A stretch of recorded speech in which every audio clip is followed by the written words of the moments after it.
Thank you very much. And I just want to say thank you very much for inviting me to come to you today. I'm sorry I have to beam in. I'm actually, even though I farm in Renfrew County, I'm beaming in from London because today I'm a delegate with the Grain Farmers of Ontario, and today is our spring meeting day. So thank you so much for inviting me. And before I start, I also wanted to do a shout out to Marshall Buchanan, who I believe is there.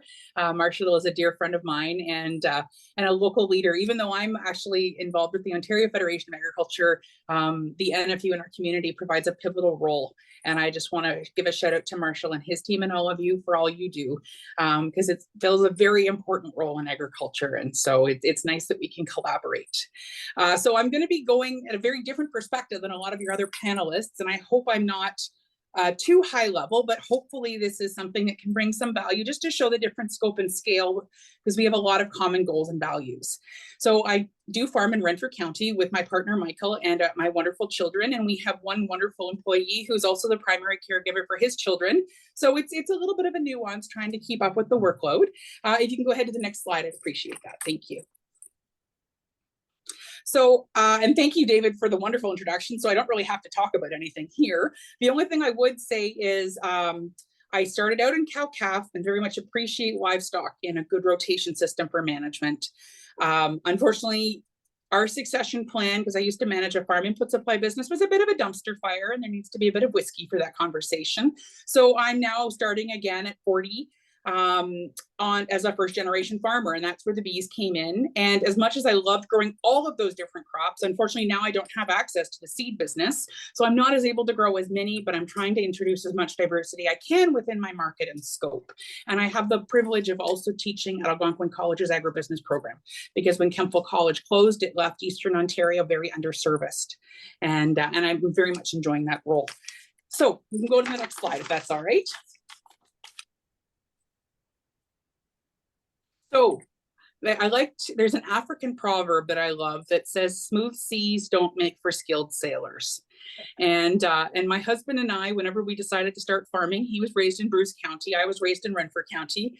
And when we decided we were going to marry and to farm, we looked around for where we could afford to farm. And Renfrew County was a lot more affordable, mostly because it seems like a lot of the time we're farming subsoil, which is its own creature. So we have a predominantly heavy silt clay soil. We have 2,650 heat units for those of you who grow crops. That's usually a standard for just kind of measuring out your growing season. But the nuance here is that it's actually the same heat units as well, but a full week shorter. So we only have 100 frost-free days, give or take, and our organic matter levels, which again, it depends on your soil type, but it varies between 3.8% and 14% with an average of 5. And this is an older slide that's about 5 years old. So it was really cool whenever I had to update it that I was actually able to increase my organic matter levels on this slide.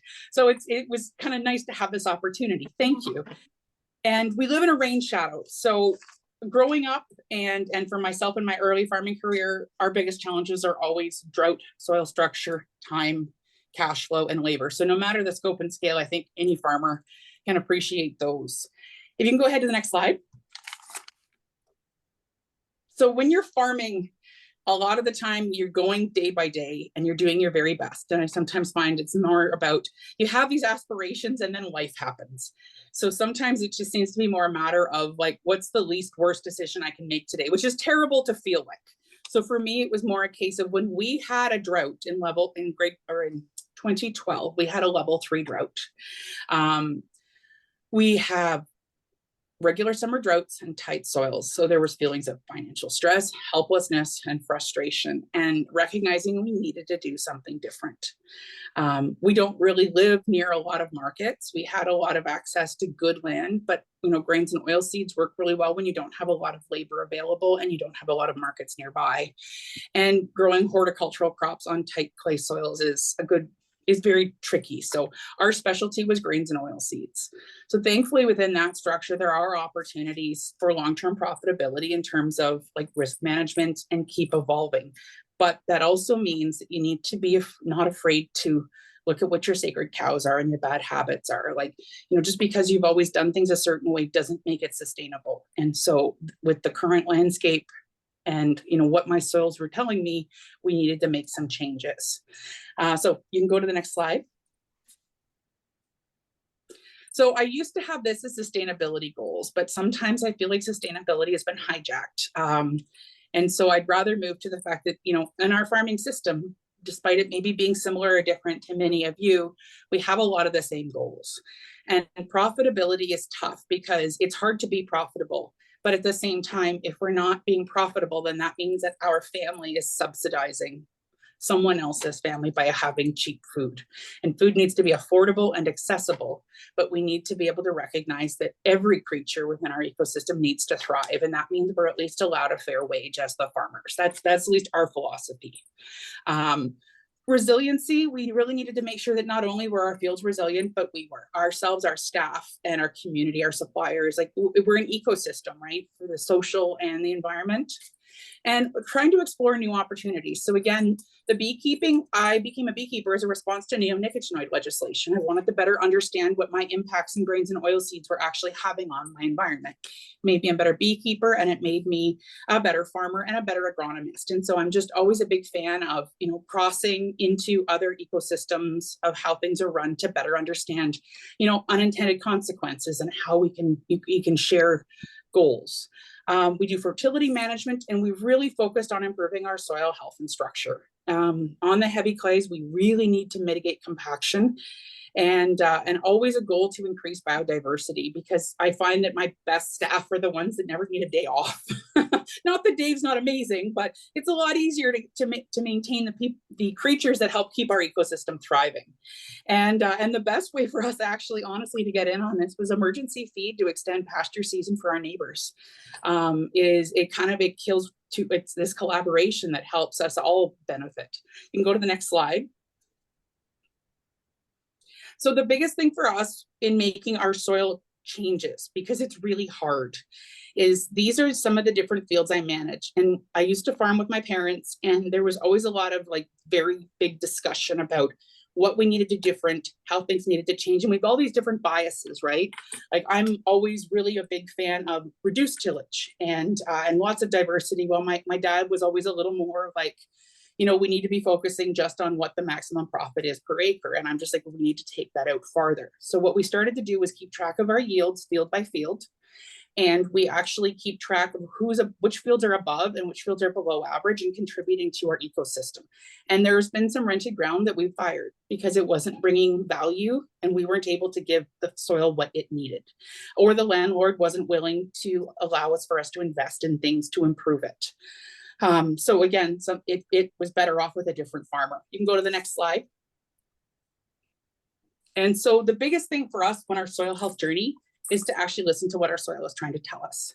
So there's a lot of encouragement to plant early, because you're able to capitalize, or at least manage best your short growing season. But we also needed to listen to the soil, and planting early was causing our soils to be stressed.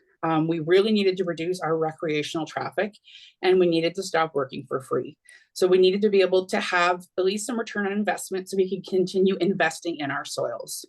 So what we needed to keep doing was active residue management. When you do a lot of reduced tillage, as many of you would know, residue is a big part of your success or your failure. How do we do that without compromising our soil ecosystem? And for us, always learning, seeking, testing, and adapting. We do work on drainage improvements. Again, for my soil, we want to make sure we've got aerobic conditions for roots and microbes to thrive in. Drainage done well can be very environmentally friendly. Done improperly, obviously, has concerns as well. So it's about working with people who actually, are professionals and making sure that you're managing it properly. Soil fertility, a lot of the time, it's just simply pH. Makes such a difference, and it's so forgotten about. And then again, the crop diversity, the more cover crops we put in, the mellower our soils get, and then the better our integrated pest management is. I'm not organic, but at the same time, we try to minimize as much chemical intervention as possible, because there's always unintended consequences, plus it's expensive. Next slide. How to tell if you're making progress, and I want to make sure I'm not taking up too much time. But when you're trying to make big changes, it's really, really discouraging when you have a failure or things don't go according to plan. there's a lot at stake for our farms. We don't have a lot of room for error. And so on my left was a field that we'd had some of our first red clover. It was a carpet by the fall after the wheat came off. And I was really worried we were going to have to do tillage. And this is a field we didn't want to do tillage on. So in the fall, it was terrifying. And I knew I was going to get chewed out by the farm team by springtime for my crazy ideas. But by spring, you can see there's a few holes there. The earthworms had, the wheat straw is still there, but the earthworms had pulled all the red clover down. You can see the earthworm hole, they pulled it all in. And that was a game changer for me, is that's my best tillage tool is my, is our ecosystem. So for me, we're always trying to keep improving that, because I can't screw that up, right? As long as I look after them, they'll look after me. You can go to the next slide. And then just getting to the root of the matter. So this is kind of cool. I've never been able to repeat this, but we have a puppy who you saw in one of the earlier slides, and she's black. So when I was taking off my canola plots, because we're always, measuring what practices are working and not, I had to make some shade for her under the gravity wagon because it was hot, but the canola stalks are really hard on your ankles and your feet. So I ripped out a bunch of plants and just sent them to the side. And again, you can see the root structure on most of these. On our heavy clay ground, it's hard for the roots to penetrate. But you can see the long ones near the trowel, they found earthworm holes, and just the length of those roots to find water. It's so inspiring. So for me, it's like, just again, listening to what my fields are telling me, what my crops, my soils are telling me, working by being able to, not be on our soils too early, waiting for them to be fit. We actually can plant earlier because we're getting better infiltration, and then there's less erosion, less water loss. We are getting better drought tolerance, and then we're having better resiliency, because when we have weird weather or when we have pests, my goal is to never have another crop insurance claim again. And if I do my job right, fingers crossed, I'll get there.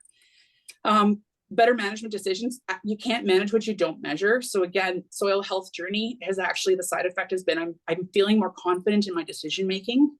And then just plain and simple, separating the wheat from the chaff, justifying how much time we're spending doing things, and keeping it objective and science-based.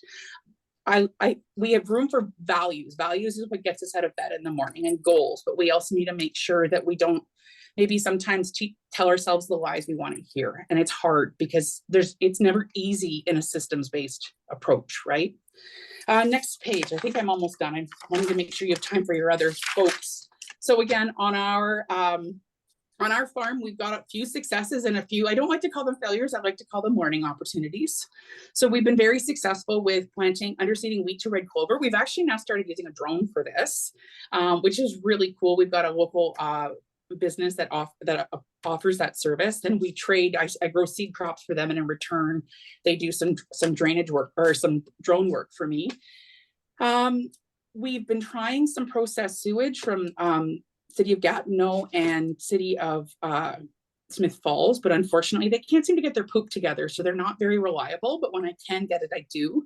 We've been getting some compost from Convertis in Ottawa, but you have to pay for a NASM plan, which is really expensive. Fun fact, you can get bedding from them, which is the same product for your livestock without a NASM plan. Obviously that can't be used for organic growers, but for other folks, it's a really neat opportunity. And then just manure. We've actually been able to find some beef farmers that we've been able to sell straw to and trade for manure. Residue management, I still don't have the best answer for. And when we're running the combine and we're baling straw for our neighbors, we create the chaff path of doom. And that's really where we really get our slugs doing overtime. So we're still trying to find ways to see if we can modify our old machine to try to make it so that we're needing to do less tillage so that we can keep our soils intact and healthy. And then I don't know what to tell you about biologicals, whether this is going to be a placebo, a Band-Aid, or a panacea. I'm always a big fan of just supporting the ecosystem that's there and well adapted, but we'll see where we go on that journey. And then the last thing, because I want to give a chance for the other speakers to talk, if you can go to the last slide. The second last slide is we're now moving to SWOT mapping, and this is something even smaller farmers can take advantage of. And so a local agronomist, Paul Sullivan, in our area, and there are many people in Ontario that offer this service, they actually go out, and it's just a toolbar on a four-wheeler, and they are able to manage the topography and the electrical conductivity in the soil. I think it costs less than $10 an acre, and these maps are good for like my lifetime. And a lot of us kind of already know our fields and where things are benefiting or not benefiting, but it's another thing to actually be able to put it into action. So on the left, you'll see this is something called Climate View, and it just does like data maps that go overhead and kind of give you your biological growth in the season. It's not really telling you anything you don't know, but it does help you see something in a graphic form.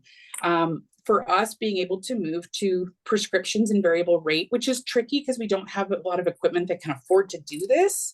But again, being able to hire in neighbors who are helping to subsidize their equipment purchases, we're trying to make it so that we can be more environmentally friendly in the fact that, you know, I change my population so I don't need to use a fungicide, or, you know, I can find out which varieties are best adapted to which fields. And I feel like I talked your ears off now, so I'm just going to move to the last slide and say thank you. My kids are a little older now, but I love this picture and I love my canola. So it's just a great opportunity. So it's tough. I'm not being able to see you folks. I feel like I'm talking to myself, but I just wanted to say thank you again for this opportunity.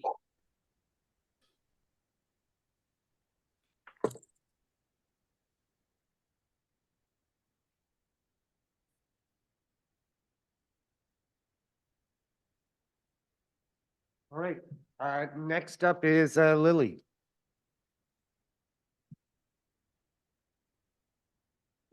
Thanks, Dave. Thanks, Jennifer. And I hope you guys can see me over this podium. I'll try to tiptoe. I am going to talk about something very different from what Jennifer has talked about.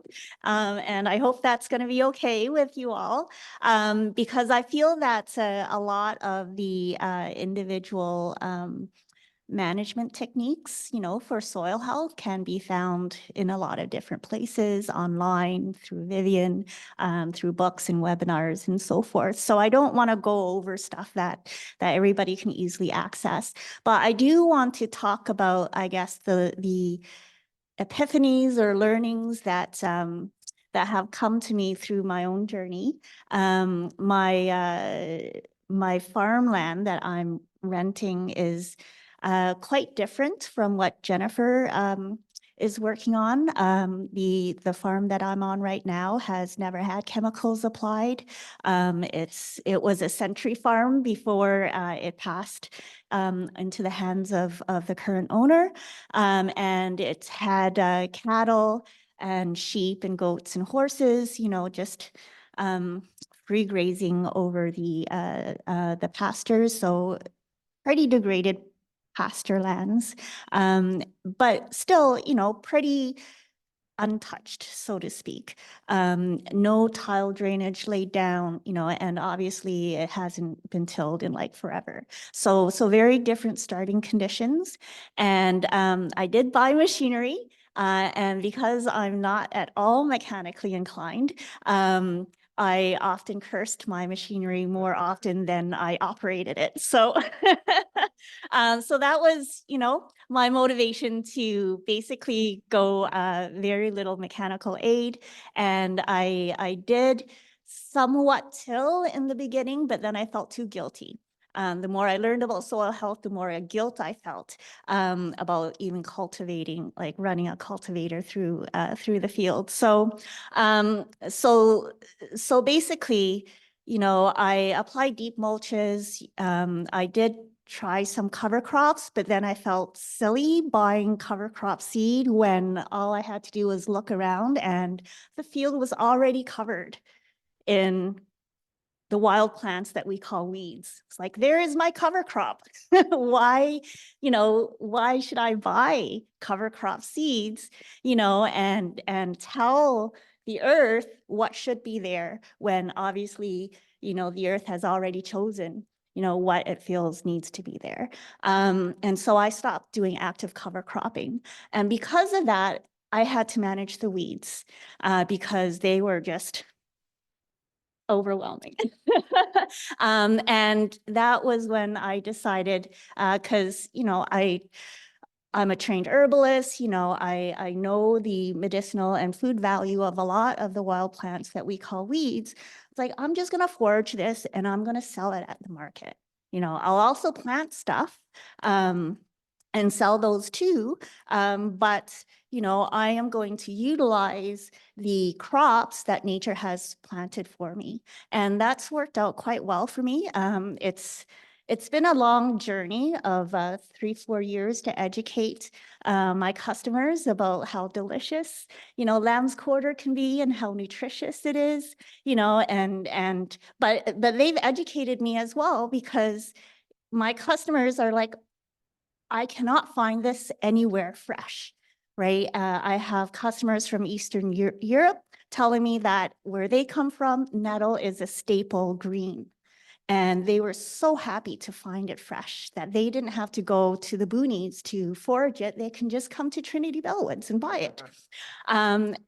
So I've monetized my weeds, and that has placed me in a contradictory relationship with the weeds, because on the one hand, I want to clear them out so that my squashes can get to a big size.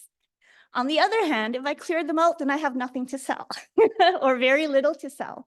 And so it's like, I have to moderate my weeding, and I also have to control how much I harvest, because I want to leave enough, behind to reseed itself and so forth.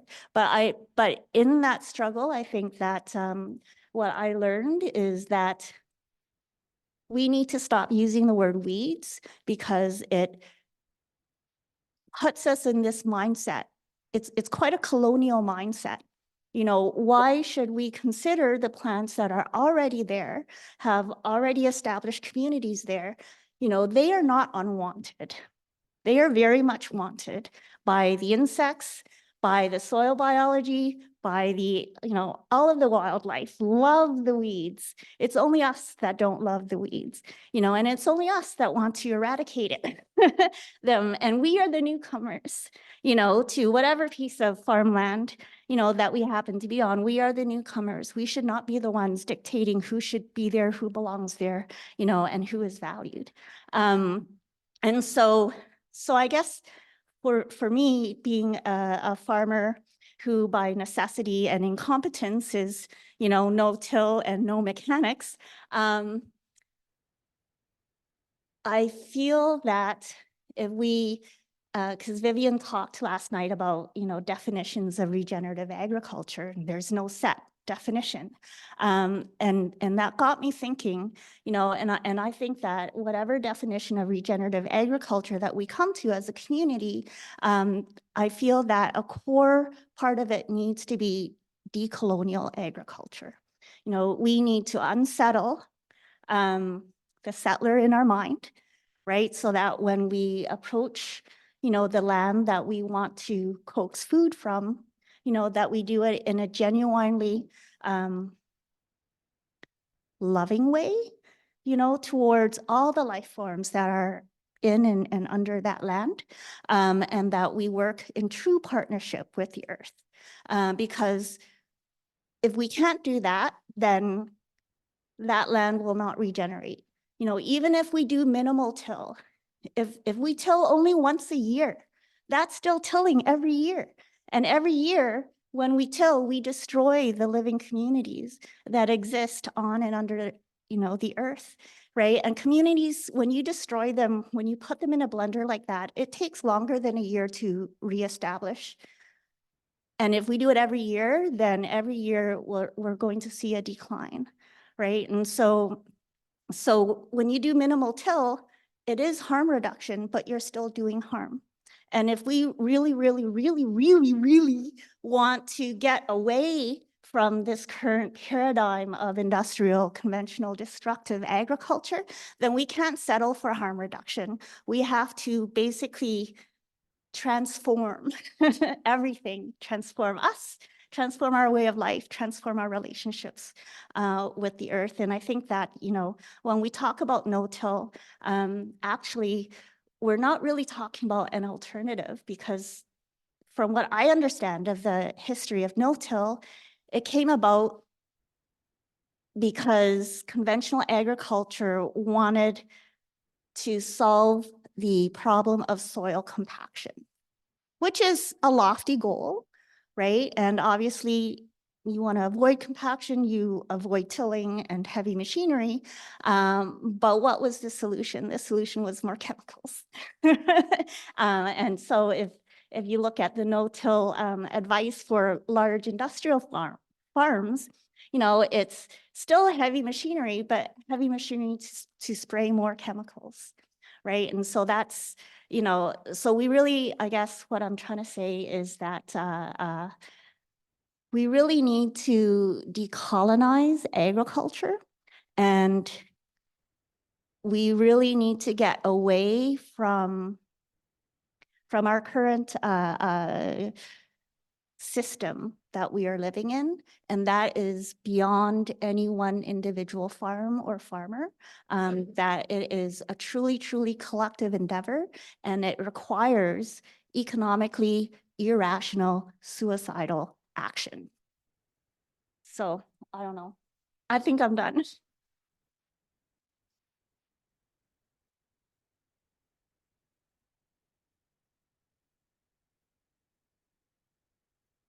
Thank you so much, Lily. I love how this panel has all the different perspectives that are held within the NFU. So this is just great.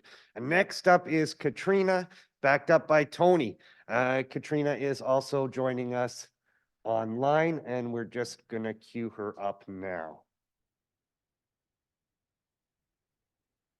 And here she comes. Okay. Can you hear me okay? Yes. Awesome. Thank you for having me, and Tony, thank you for being there in person. Farming with 3 children means that I'm not always sure how reliable I will be. So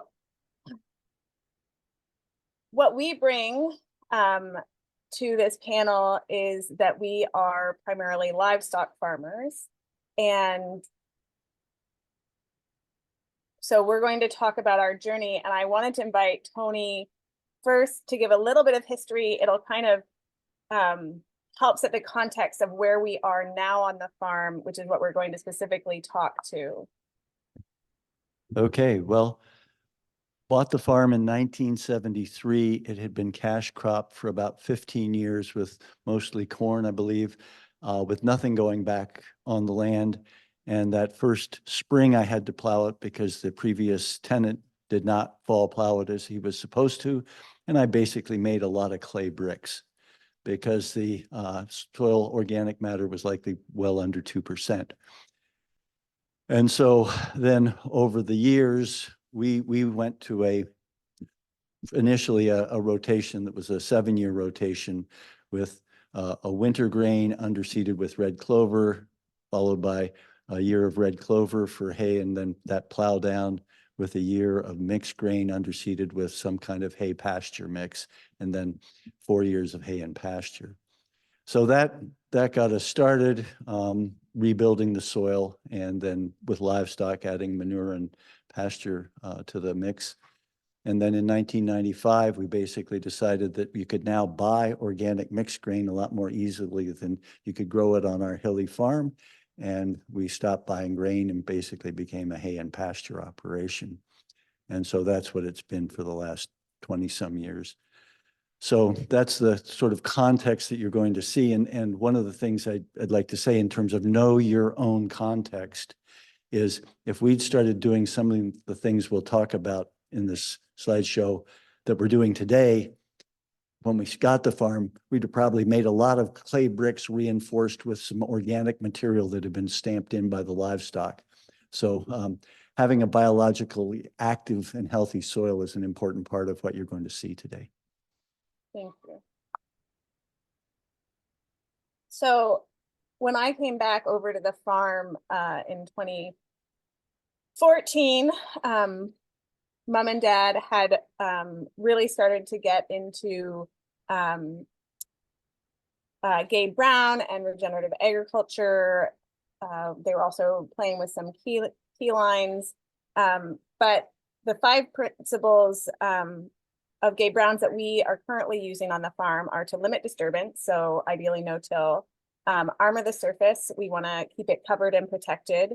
Building in diversity, anyone that's got a tree lot at this point knows that having diversity in your trees is key as we lose our ash and our beech. And then keeping living roots in the soil, integrating animals.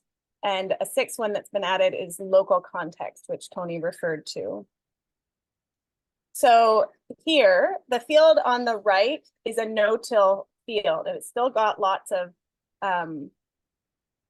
coverage from the corn stalks and things like that. But as you'll, and no-till is limiting disturbance, so you'll see there's still the potential for erosion, and especially as we have more dramatic climatic events and harder rains and more intense rains, that erosion is still possible. And then here on the other side, on the left-hand side, is our perennial covered pastures. Like Tony mentioned, the majority of the farm has not been tilled in any way since 1995, and we basically haven't done any tillage since 2014 was the last year that we did a grain crop on the farm.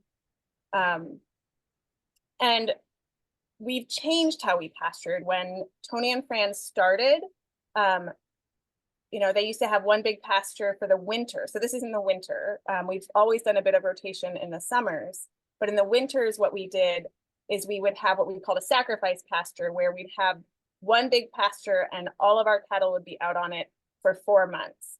And that created a lot of pocking and areas that got trampled, especially where we were doing the bale feeding. And then we switched it to, they would get kind of a quarter of that area for a month. To try and reduce the amount of damage that was done to the soil, because even though it wasn't tillage, it was still creating disturbance. And this year, what we tried is we gave them a 20th of the area for 6 to 8 days. So we were moving them around the field. We had hay out for them in those different spots. So we moved them to each of those sections. And it means that, as you can see here, there's much less disturbance. The piece kind of in the center, there's a little triangle that you can see. That's what they came out of. So it's not nearly as damaged with the different freeze, melt, wet than we've had in the past. So we really work on the farm to keep our soils covered at all times with plant matter because of that root support. Tony, is there anything else you'd want to add on this slide? Well, just one more thing we did this year as an experiment was we did not bring our round bales in. We just left them where they were dropped in the field where we were going to winter pasture. And did that because we'd had some round bales that had been pretty spoiled that I put in the barnyard thinking they just become compost. But when the cows happened to be in the barnyard one day when we were going to weigh them, they went right at those, what I thought were compost bales, and really dug into them and ate them. And so I thought, well, if you're going to be happy to eat it, if I think it's compost, if there's a couple inches of gray hay on the outside, why am I spending energy and time bringing them in, storing them, and then taking them back out? Why don't I just leave them there as an experiment? And I've been very happy with it. They've been cleaning up those round bales quite nicely. I mean, there's still a bit of residue, but it's also trampled down and mixed with manure. So it'll be very interesting to see how those sites look through the course of the summer. But as a way of reducing energy use and labor use, it may prove to be a really good idea. We'll find it. Also may be one of Gabe Brown's, if I'm not making enough, at least two disasters a year, I'm not trying enough new things. So maybe in 4 months, I'll tell you this was a really bad new thing, but maybe it'll be a good one. We'll see. It also allowed for less soil compaction because we weren't running equipment on it as much. So then the second premise is to armor the soil surface, or protect it, cover it, either with plants or with mulch, so that you don't have any exposed or bare soil. And so of course, on the left hand, I think my screen just looks the same for you all. On the left hand side, you can see our pasture there with the flowers in the front. When it's actively growing, of course, it's very much armoring the surface. There's lots of shade and protection, keeping the soil moist and cool underneath. And then we want to leave lots of residue. And so both when we're moving our cattle through on our daily pasture moves or when we're moving our pastured birds, we're leaving residue. We're also, of course, leaving feces and urine, which support the nutrition that our soil is getting. And then even when we're cutting our hay, which is on the right-hand side, we cut it at a height where we're leaving a good residue that is still protecting and shading the soil. So we're protecting the surface of our pastures all the time. And what we've seen over the last few years, especially with kind of more dramatic droughts and more dramatic rains, is that is both preventing us from getting those major cracks in our soil and the kind of fissures that you see sometimes when it's really dry. And it's also making it so that we aren't having huge pools or ponds when we get, 4 to 8 inches of rain in a 24-hour period. So for us, it's been working really well to keep the surface covered. Tony, anything you want to put in here? No, carry on. So then building diversity, anything kind of like what was referenced before, anything livestock will eat is forage. It's only a weed if we categorize it as a weed. And so we have added lots of different things to our pastures. There's, of course, what we seeded them down with when we initially switched them all back to pastures and hay fields. And now what we do is we feed our cattle very small legume and grass seeds with their mineral. And what that allows them to do is it allows them to go through the digestive system without being digested. And they then come out in the manure. And so these seeds have this perfect little germination spot, right? They're in a moist, nutrient dense paddy that in the summer that gives them the opportunity to germinate and be established. And so we are continuing to add different legumes and grasses to our pastures every year through this method of seeding. Sometimes it works really well, sometimes it doesn't. And so we just kind of try and keep track of what goes through well and what doesn't. And of course, what you're seeing in this picture is a prairie strip that we did as part of the EFAO farmer-led research project. So that's another piece of this. It's all research, it's all trial and error. There's lots of learnings. But yeah, so we try and diversify our fields as much as possible. And the same thing with our livestock. So we have cattle, we have horses, we have meat chickens, we have laying hens, we have pigs, sometimes we have goats. So we have different animals that also prefer different things. And so we are building the diversity of the farm. And it also means that we are having crops with different root lengths and different types of roots, right? So when we have a cover crop, radish, it's of course going to have a long cylindrical root that's helping push down and create water seepage and also bring nutrients back up to the surface. Tony, is there anything you want to add on this one? Sure. This is a photo of an experiment we're doing with another farmer as part of the EFAO farmer-led research. And we're trying very diverse mixtures in a pasture or a property where the pasture was being seeded. So there's a control all around it, but there's a prairie mix here with, I think, over 30 different species of historic prairie plants. And then there are also a couple of strips that have a very diverse mix of conventional, currently available perennial forages, along with, when we seeded it, we put in 5 annuals just to get a little more diversity. But it's going to be a very interesting experiment to see how it plays out over time. The other thing about the diversity with using the mineral in the manure, when I was at the University of Guelph in the 70s, they were telling you seed 1 legume and 1 grass that mature at the same time so it can be really efficient in harvesting. And, that was what they told us. Well, we became more complex and added, some alfalfa with some trefoil, with some red clover, and maybe, but now we add as much stuff as we can find. We'll go harvest prairie seed heads from, if there's a, prairie grass stand somewhere close at hand. And we just mix about a cup of it into a couple pounds of mineral and feed that. Now that we're moving them across the farm through the winter as well, I feed the mineral with the seeds year round. And it's fascinating to see manure patties that are started to decompose with the little legumes and grasses germinating out of them. Because that was the other thing they told us. The sand will last you maybe 5 years if you're really lucky, but you'll probably have to redo it in 4 years or less. And we haven't had to work them up at all for these years. Thank you. And then keeping living roots in the soil. So we, of course, with all the pasture and hayfield, are trying to keep our living roots in the soil. And as you can see on this right-hand photo, livestock on the land, which encourages deep-rooted perennial forages. They help move that carbon dioxide from the air into the organic compounds in the soil, versus the perennial grasses or grains. The depth of the roots, we all know, can be dramatically different. That also affects the mycorrhizal community that's happening in your soils.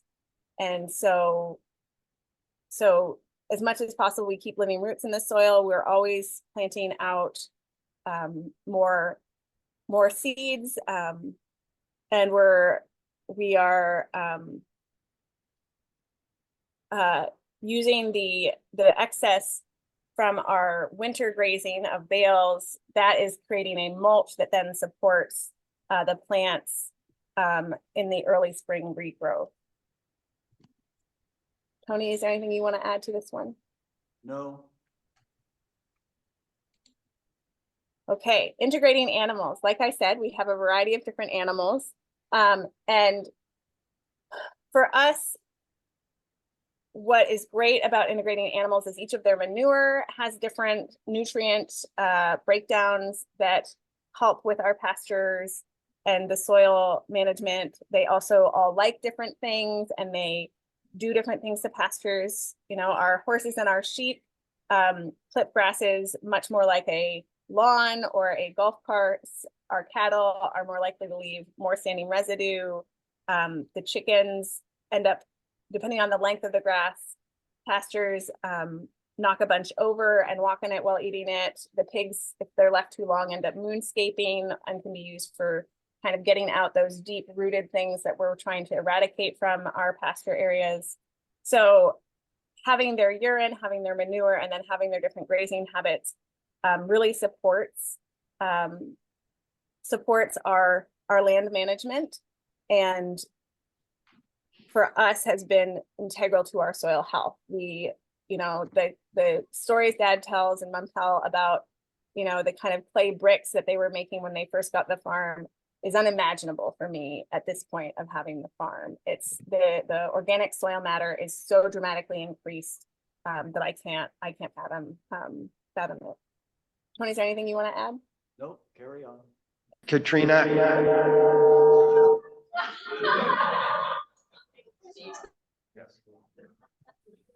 I'm so sorry, Katrina. I could hear you or listen to you for hours here. We've got to wrap up in a couple of minutes. Yep. That's okay. Yep. Perfect. That's where we're headed. So, and like every other people have said, it doesn't have to be perennial forage. All these species cover crops, cocktail cocks. This is 2 months after we planted. That tape across is at 32 inches off the ground. And you can see our cattle in that. And so as farmers, we're in the business of harvesting sunlight. And so we find that pasture and hay is the best way to do that because it gives us earlier photosynthesis. It's already starting to have green plants. This first photo on the left was March 12th of this year. We're already having green plants starting to show up under the snow. We can pasture our cattle later in November, whether that's on pasture or cover crop. Both of those pictures in the center and right are from November last year. But basically, with any sort of field cropping, you're getting a shorter window than you are with with pasture. So essentially with pasture, we're able to harvest about twice as much sunlight as a crop if it's well managed. And I could talk more about that, but I won't since we need to wrap up. And so just remember the local context. And this is just a quick picture of our soil tests. Again, as part of an EFAO research project, we were looking at active carbon and what aggregate stability on the farm. We picked the fence row as kind of our neutral, and then a good field and a poor field.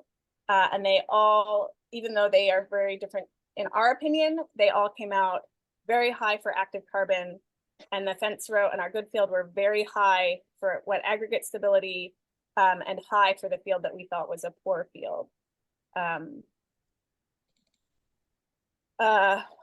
So carbon sequestration by farming using regenerative agriculture, we find it to be cost effective and scalable because it doesn't require more land or a lot more energy or new technologies. And it of course has the collateral benefits of water infiltration with drought and flooding resilience, the improved nutrient density of food, the reduce of energy intensive pesticides and fertilizers, and also increase biodiversity both above and below ground. And that's it.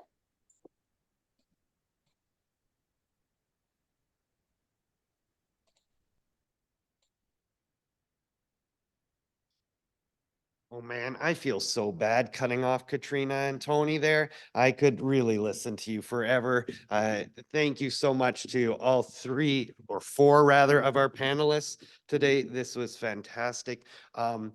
This room is filled with knowledge on soil health, right? And I am not the expert. So while everyone else really delved into the soil, today I'm going to step way above and try to look at larger farmers' thoughts and perceptions on soil health and best management practices, and some of the policy initiatives that we're looking into taking in the road ahead. And I'm going to be talking about a report that is due to be published, but isn't yet. So it's still a living document, just like your soils.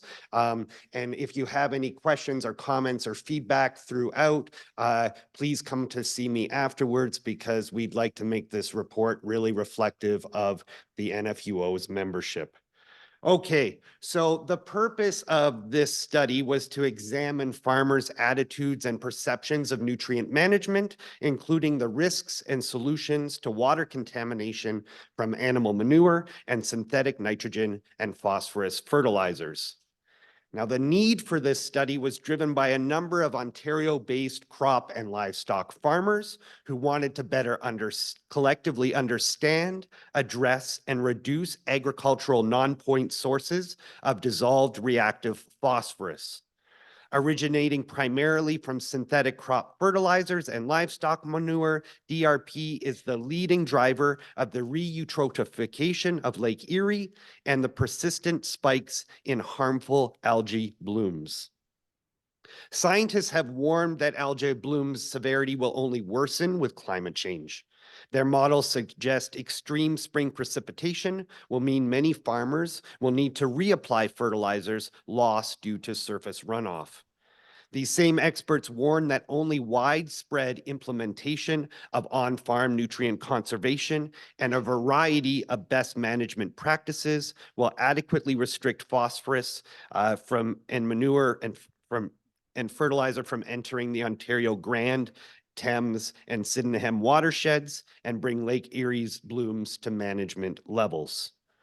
Now, ecological, fiscal, risk, and efficacy concerns regarding the excessive and/or inefficient use of fertilizers were shared by many of the farmers who participated in this study. Many raised alarms at how current fertilizer practices have not only polluted watersheds, but are a leading contributor to climate change.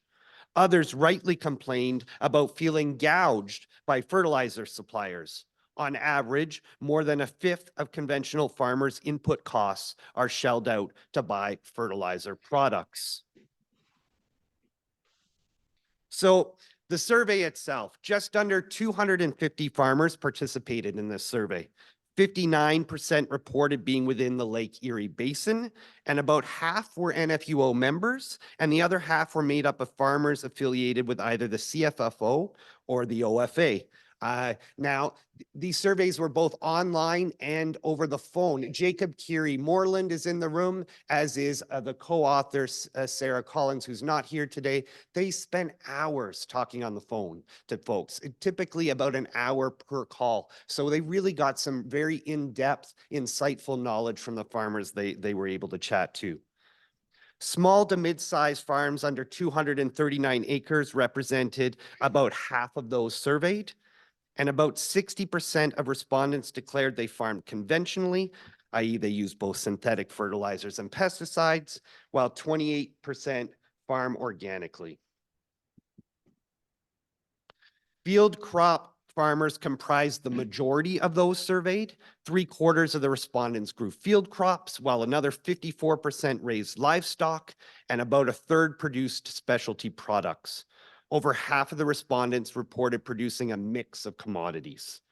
Now, almost all these respondents indicated there was at least one type of surface water on or adjacent to their property. And as you all know, it is primarily via these water features that nutrients are retained and removed, i.e. via wetlands or drained, leached into larger watersheds. So understanding farmer behaviors and or attitudes is really crucial to informing how policymakers might advance best agricultural conservation practices. Our study confirmed that farmers really care deeply about agricultural conservation. Over 3/4 of all participants believe farmers have an important role to play in protecting water quality. However, a significant number also expressed the sentiment that farmers are being unfairly blamed for water pollution. Now, while urban sources are a contributor to nutrient contaminants in Lake Erie, the existing scholarship has calculated that as much as 85% of the current eutrophication is caused by non-point agricultural sources, including livestock waste and synthetic fertilizers used in both greenhouse and field crop operations. Okay, so 60% of respondents indicated that the Lake Erie algae blooms worried them, and just under 1/3 said they were concerned about the blooms, and just over 1/3 shared they were somewhat concerned. About 1/4 were unaware or not concerned. They were slightly larger, obviously, in the group that were outside of the Lake Erie Basin itself. Moving right along here, because I only have so much time, we chatted with livestock farmers. Just over half of those survey participants reported raising livestock. 46 said their livestock were rotationally grazed. About 2/3 restrict livestock access to water features, and 70% said there were buffer strips around at least some of the water features. Only 16% reported applying additional synthetic fertilizers to their pasture. In spite of Ontario having comparable livestock numbers within the watershed as south of the border, Ontario's livestock farmers are not nearly as large a contributor to Lake Erie phosphorus overloading. Many suggest this can be contributed to, at least in part, to Ontario's Nutrient Management Act. Under this act, if you're aware, all livestock operations with more than 5 nutrient units are required to have a nutrient management strategy, while those with over 300 nutrient units are required to have both an NMS and a nutrient management plan. Now, the strategy requires farmers to maintain records on the amount of manure generated, proof of adequate storage capacity, present a management plan for all runoff, and provide a sketch showing that all new facilities are at a defined distance from all wells and water features. Now, almost half of the survey respondents lacked either an NMS or an NMP when they really ought to have had one. Now, if you are sort of the nutrient management strategy, you only need it if you're building a new construction. So it's a lot of people just never have done it, but 10% of those who had over 300 nutrient units did not even have a nutrient management strategy or plan. Now, just over half of all livestock farmers continue to store animal manure in a pile, and 40% shared that it was exposed to precipitation. When asked if they would build a new and/or secondary manure storage units if they had access to a subsidy or grant, about a third said yes. 13% of participants who applied manure to their farm fields reported winter spreading, even though the act restricts winter application. So there's still clearly room for improvement there. On to field crop operators. 3/4 of all surveyed participants reported growing field crops, 82% of whom indicated they used conventional farming methods. Now, synthetic fertilizer application is largely unregulated, aside from specific setback requirements from municipal wells and surface water. There's no legal limit to the amount of synthetic fertilizer that can be applied on non-greenhouse ag operations. OMAFRA provides general guidelines for nutrient application rates based on soil test results. Half of conventional crop farmer respondents said they rarely or never use or follow OMAFRA's software or their recommended rates. And another third said they were not even familiar with OMAFRA's recommendations. 18 to 33% of conventional crop farmers were unaware of their approximate yearly application rates of either nitrogen or phosphorus. In all, almost 1 in 3 conventional corn growers indicated they applied at or above OMAFRA's maximum recommended synthetic nitrogen rate. The vast majority of conventional crop respondents also said they rely primarily on their fertilizer supplier to make decisions on application rates. In fact, it was about 3/4 said that's how they decide. Okay. So as I said, Lily, Jennifer, Katrina, and Tony shared so many things on their best practices to support water and soil health, and I'm not going to delve into those deeply here. But I want to point out a few salient points here. Approximately 57% of respondents conduct soil testing for baseline nutrient levels every 1 to 3 years. Now, this is higher than StatCan data that suggests only about a third of Ontario farms conduct regular soil sample testing. About 15% of respondents reported that they have never had their soil tested. Now, free soil testing via publicly funded extension services is really a baseline requirement to support nutrient reduction.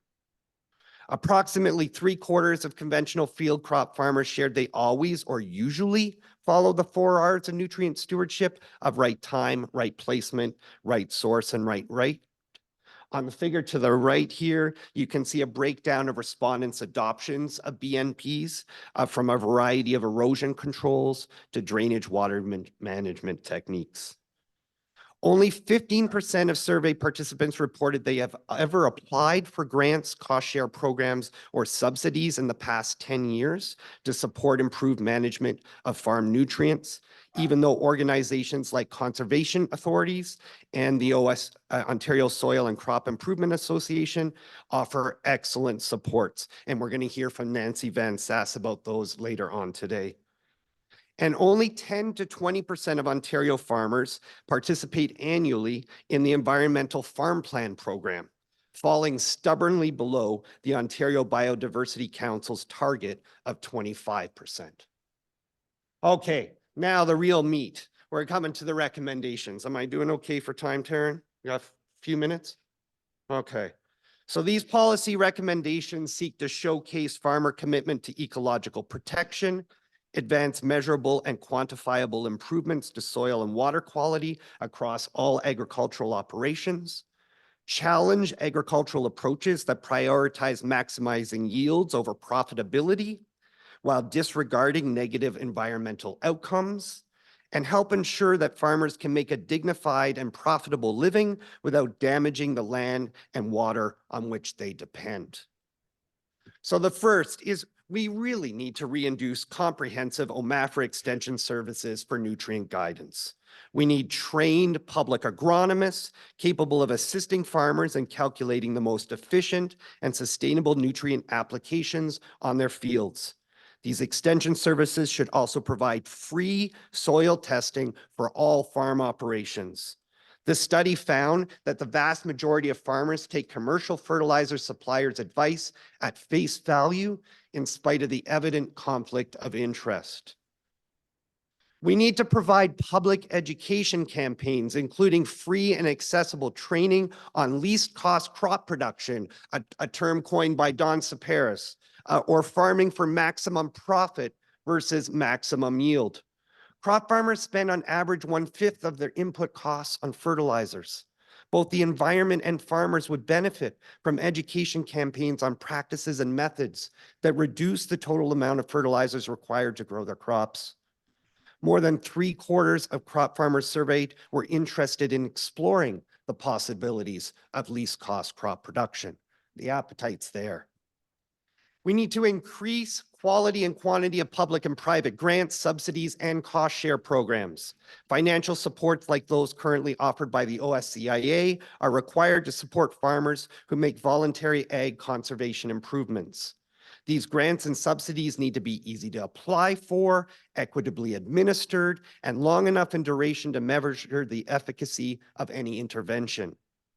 These funds should target specific practices that have typically been too costly for farmers to voluntarily adopt, including those that may involve removing land from agricultural production, wetlands and woodlot expansions, hedgerows, riparian buffer zones, etc., to ones with higher upfront expenses like controlled tile drainage systems, specialized machinery.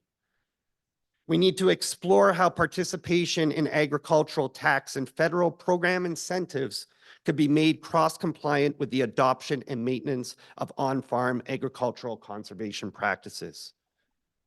These cross-compliance policy measures could include incremental revamping of the business risk management programs, in particular AgriInvest, to incentivize farms that enact proven ecological improvements. Adding cross-compliance to current agricultural policy to achieve environmental goals could have the added benefit of helping to justify continued income support. We also recommend exploring the possibility of making and sustaining ecological improvements a condition for farmers to receive either the full 25% agricultural property tax rate or introduce a further reduced conservation tax rate of less than 25% for those who adopt specific agricultural conservation plans. Finally, we need to revive the Nutrient Management Act to include synthetic fertilizer regulations and strengthen compliance measures. Almost half the farmers surveyed were actually open to the idea of augmenting voluntaristic approaches with specific regulations. We need to bring together farmers, scientists, and policymakers to design regulations that can serve as industry-wide standards in the uses of synthetic fertilizers. In particular, these regulations need to make regular soil testing on all field crop farms a requirement, as this is the baseline for accountability in the sector. Now, BC's Agricultural and Environment Management Code that came out a few years ago was created with direct farmer involvement, and it offers a useful template to begin these conversations. Now, some of these recommendations are bold and potentially divisive, but the ag industry is frequently under the microscope for its contributions to both algae blooms and greenhouse gases. Farmers need to come together to show how the industry is taking proactive measures. Encouraging and financially supporting farmers who make voluntary ecological improvements is important, but so too is finding ways to increase adoption among those who won't or don't. And here's why. We've run out of time. With our current voluntary approach, we are not going to achieve the 2012 Canada-US Great Lakes Water Quality Agreement goal of a 40% reduction in phosphorus loads entering Lake Erie by 2025. Similarly, the federal goal of a 30% reduction in greenhouse gas emissions for on-farm fertilizer use by 2030 will pass by unrealized unless we make bold policy decisions that put ecological protection above the interest of fertilizer oligopolies and empower farmers to showcase their commitment to environmental stewardship. Thank you for your time.